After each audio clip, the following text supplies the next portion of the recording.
Here's how I grow a dog grooming business to consistent 10K months without burning out. Let's say you're a dog groomer. You're booked up most days. You've got a steady stream of clients coming in and out. But somehow something just isn't adding up. All right. You're exhausted. You're trading all your time, but you're not getting much back. And you're starting to wonder if this business can actually support the lifestyle that you want to build. My name is Taryn Dubriel. I work with small service-based business owners, and I have done so for years. Groomers, gym owners, massage therapists, you name it. And in all of those business types, the patterns are always the same. You guys love your work, but building the business burns you out. I was there too when I first started my first business. I was a gym owner for 15 years, and I get it. You're the technician of your craft, but you didn't go in it to actually build the business because that might not be the skills that you possess. Today, I'm gonna walk you through exactly how I would turn a small dog grooming operation into a $10,000 per month business without using ads, without using a fancy CRM system, and definitely without burning yourself out trying to do everything. Let's get into it.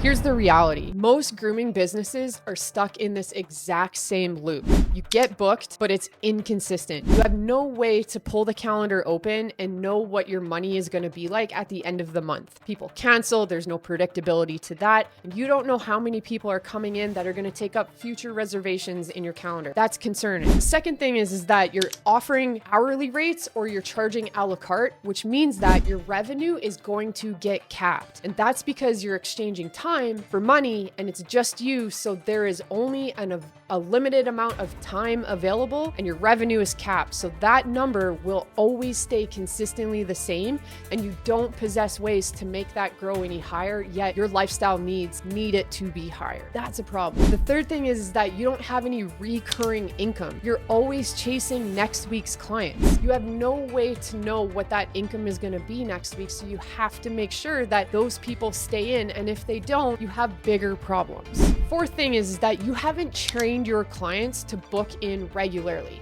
You're an afterthought to them. You're sitting on the couch and they look at their dog and then it registers, oh, I haven't taken Rover for a trim in a very long time. Maybe I'll send her a message. You need to be first and foremost on their mind when it comes to their dog. We need to train your clients to rebook themselves consistently. The last part is you don't have any systems in this dog grooming business because you are the system. That is not sustainable. Any bottlenecks that come up in the business mean you are at the nucleus of it, and with your own bandwidth and your own energy and your own ability to actually deliver the service, any mishap in that means that your business suffers. So we need some systems, and we need a way for this to grow independently without depending on you. Here's the thing though, none of this is your fault. We got into this because we love what we do, but we didn't necessarily know how to do the business part of it. So it's not your fault, but it is your problem. You started it because you loved animals and you loved your work, didn't really see yourself building out SOPs or talking about pricing models. But here's the thing, if you want to grow and you actually want to have a business that serves you, you're gonna need a few critical things dialed in. So let's talk about them. The first thing I would do is increase your average revenue per ticket. Most groomers charge about $40 to $60 per appointment, and that's not gonna get you to the $10,000 per month mark unless you're grinding 6 days a week and you're fully booked out from start to finish of the day.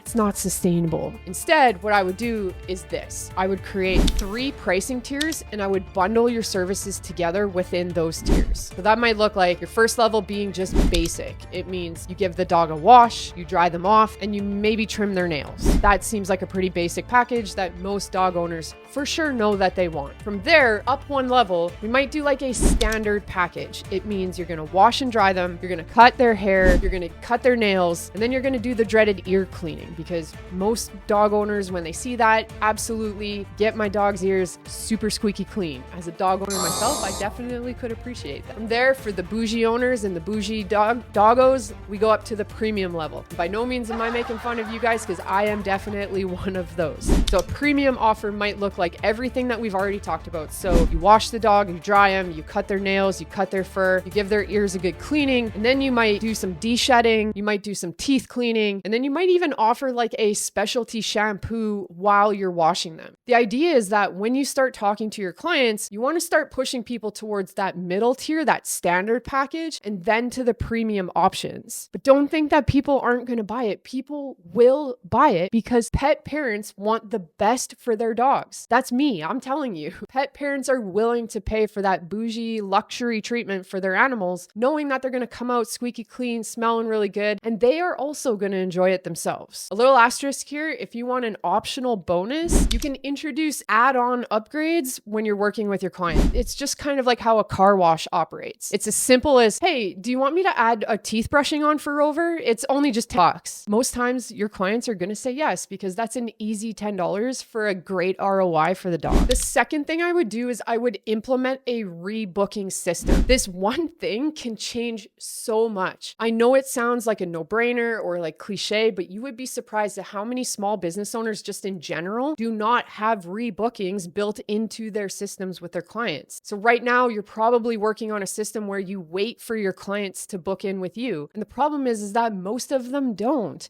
because you're an afterthought. You're the afterthought of them sitting on the couch, looking at their dog, and it just comes to them randomly that they haven't taken them in for a shampoo or to get them washed, even their nails trimmed in a very long time. But if we can train this differently so that you are always front and center in their mind, and it is a consistent routine that they are now trained on, that is going to build consistency into your business. As simple as at checkout, I would train your team or even yourself to rebook them right there on the spot. Just say, hey, would you like to grab your next appointment now? We can lock it in for every 4 weeks, and that way Rover's going to stay fresh and mat free. You can even add on like recurring packages here, and that could be something like 3-month prepaid bundles. You could do loyalty rewards for people who regularly show up on a consistent pattern. In its most boiling down point, in its simplest form, it's auto reminders with booking links. It's sending an email every 4 weeks to your client and saying, hey, Rover is due for a cleaning. Let's get them booked in. And then having the link there so that that dog owner can click that link and get their dog booked in. This strategy alone is going to build more predictable revenue into your business, and it's going to super cut down on those weeks that are very slow and even more unpredictable for you. And when we can build revenue predictability into your business, it makes the business so much more stable. The third thing I would do is I would build a wait list, and I would use it strategically. Here's why this works. Most small business owners think that a wait list is only used for people who might want to work with them eventually, but when it's used right, it actually becomes a really powerful conversion tool. So here's what I would do instead.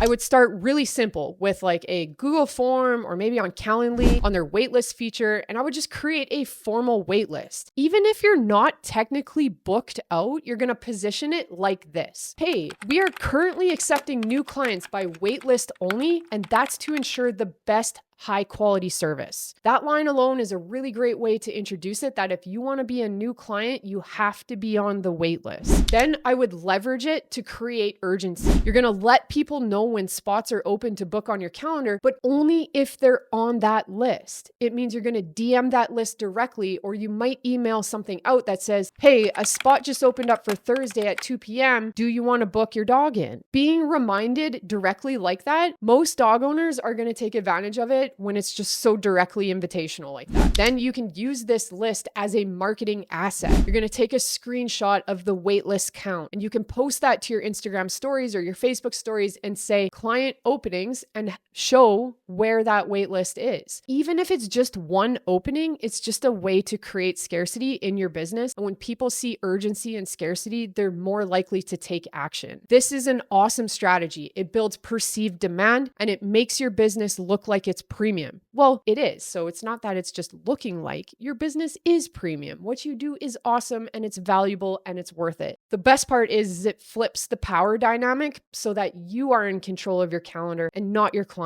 All right, let's talk about your final CEO moves. At this point, you're increasing your average revenue per ticket. You've got a consistent recurring booking method in, and and you've built out some marketing strategies with a waitlist to get some urgency and some scarcity built into your business. Long term, you've got to take some bigger steps. So here's how you're going to really step into your CEO energy. The very first thing is you have to create some systems and some SOPs to start working yourself out of roles that you don't need to be doing. This is like doing some intake, some booking, or even just some basic grooming. So all I want you to do is just write out the instructions of how to do those things. Here's how to book an appointment. Here's how to intake a new client when they show up at the front door. Here's how to wash a dog. Then we're going to hire some part-time help. Even if it's just for the basic washing and drying of that dog, something that doesn't require the skill or the technical know-it-all, just something that we can hire some part-time help to alleviate what you do and leave your skills for the more tactical things. The last part of this is we're going to automate your client communications. It means things like confirmations, reminders, rebooking links. We're going to put that into a system where that can automatically be emailed out to your clients or texted to them so that it is a no-brainer and it becomes easier and front of mind for your clients to make sure they are consistently bringing your dog. This is how you buy back your time. This is how you get your business to start working for you, not the other way around. I build systems like this all the time for our service providers every single week inside our mentorship programs. If you want your business to run a little bit smoother, if you want to make more money, and if you want to finally start supporting your life,